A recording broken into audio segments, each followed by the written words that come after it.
你好，我係 Isabella， 我哋依家一齊嚟睇下2025年6月2日至2025年6月6日嘅香港股市市場分析同預測。港股近期表現反覆，恒生指數喺23,000至24,000點之間震盪，一直未能有效突破23,700點嘅阻力位，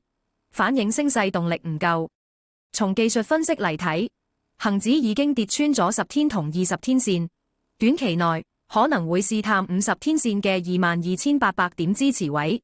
雖然週初曾經連升幾日，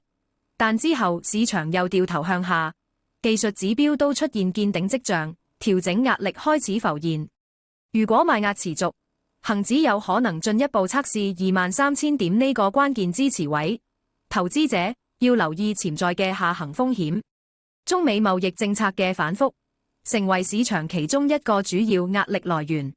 美國聯邦法院之前裁定特朗普推行嘅對等關稅違憲，當時帶動恒指急升超過300點，但之後上訴法院推翻咗裁決，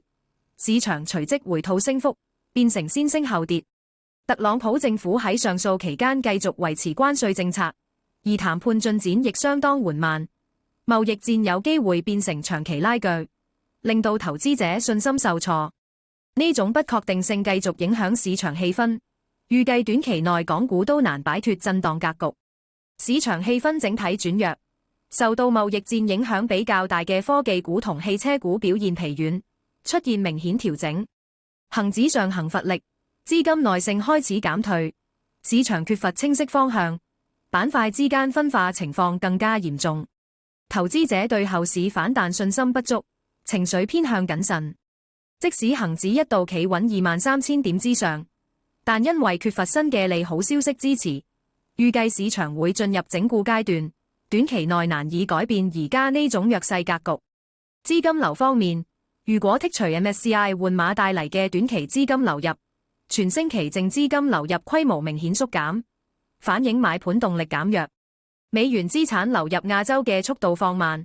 內地資金變成港股主要支撐來源，但力度都唔算強。星期五夜期跌穿咗23,241點，即係去年10月高位，技術上已經確認咗調整趨勢。投資者應該密切留意中美貿易政策進展